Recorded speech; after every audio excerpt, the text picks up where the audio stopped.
Hello friends, garden and kitchen লাভার শেফালি চ্যানেলে সবাইকে স্বাগত জানাই। তো আজকে আমি আমার বেশ কিছু লেবু গাছকে গুটি কলম করেছিলাম। সেই গুটি কলম করা গাছগুলো আমি ছোট ছোট টবে প্রতিস্থাপন করেছিলাম। সেখান থেকে আজকে আমি পুনরায় এগুলোকে রিপোর্ট করব। দেখুন, এইভাবে আমি গুটি কলম করেছিলাম। এটা আমার বাড়ি আমার মালটা গাছে গুটি কলম করেছি। কিছুদিন পরেই আমি এগুলো আপনাদেরকে আপডেট দেব যে কিভাবে এর শেকড় হলো বা কিভাবে গুটি কলম করার পর সেগুলোকে ছোট ছোট পাত্রে প্রতিস্থাপন করতে হয়। তো এর ভিডিও আগের বছরও আমি শেয়ার করেছিলাম।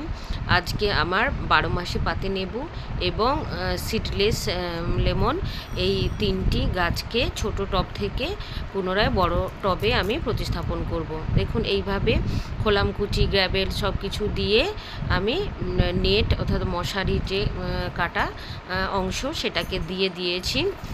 এর ওপরে আপনারা কিছুটা পরিমাণ চাইলে বালি দিয়ে দিতে পারেন। তারপর দেখুন, আমি নিয়েছি মাটি হিসাবে এখানে মিক্স জৈব সার, মাটি, বালি এবং গোবর সার। তো সমস্ত উপকরণ আমি ভালো করে মিশিয়ে নেব।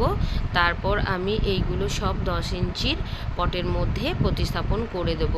এগুলো আপাতত 7 ইঞ্চি টবের মধ্যে আছে। তো সেইগুলোকে আমি আজকে দেখুন 10 ইঞ্চির পটের মধ্যে প্রতিস্থাপন করব।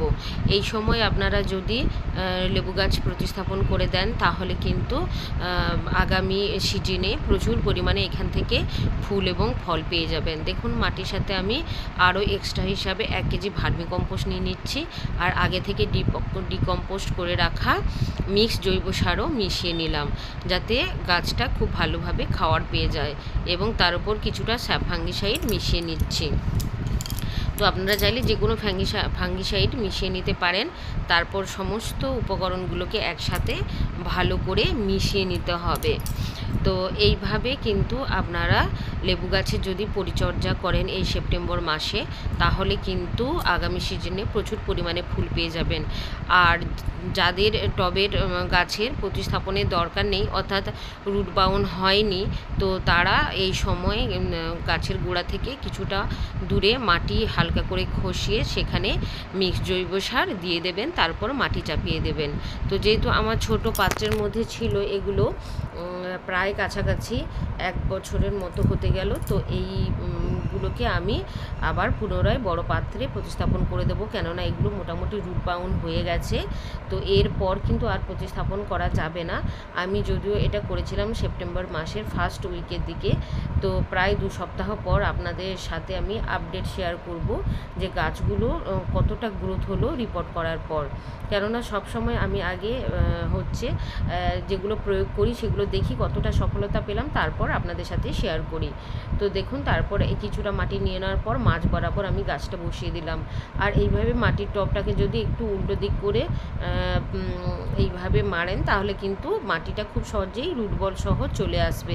আর গাছ রিপোর্ট করার আগে 1-2 দিন আগে কিন্তু কোনো জল দেওয়া যাবে না, তাহলে কিন্তু মাটি থেকে টব থেকে মাটির যে অংশটা সেটা বের করা যাবে না, শেকড়ের ক্ষতি হতে পারে।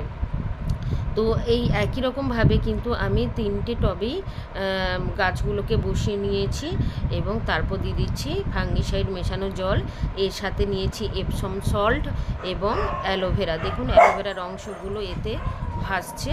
তো অ্যালোভেরা জেল দিয়ে দিয়েছি যাতে এটা খুব ভালোভাবে রুট ডেভেলপ করতে পারে। আর এপসম সল্ট দিয়েছি, তার ফলে গাছকে প্রতিস্থাপন করার যে শখ সেটা যেন গাছ না পায়, তাই আমি এপসম সল্ট 1 চামচ এটার সাথে মিশিয়ে নিয়েছি। তো এইভাবে দেখুন প্রতিটা টবে আমি জল দিয়ে দিচ্ছি, আর সাথে সাথেই জলটা কিন্তু খুব সুন্দরভাবে ড্রেনেজ হয়ে যাচ্ছে। তাই মাটিটা যদি সুন্দরভাবে আপনারা বানান তাহলে কিন্তু গাছের কোনো ক্ষতি হবে না। দেখুন, এখনই মধ্যে জলটা বেরিয়ে গেল কত সুন্দরভাবে। তাহলে আমার ড্রেনেজ সিস্টেমটা খুব ভালো হয়েছে। যে কোনো গাছের ড্রেনেজ সিস্টেমটা হচ্ছে খুবই গুরুত্বপূর্ণ। ঠিকঠাক যদি জল না বেরোতে পারে তাহলে কিন্তু গাছের ক্ষতি হতে পারে। তো আমার একটা চাইনিজ কমলা লেবুর গাছ, যেটা যেটা জল বেশির জন্য প্লাস্টিক বালতিতে লাগিয়েছিলাম ছোট ছোট ফুটোর জন্য গাছটা প্রায় মরতে বসেছিল। সেখান থেকে গাছটাকে আমি কিভাবে রিকভার করেছি সেটা একদিন আপনাদের সাথে আবার আলাদা করে শেয়ার করব।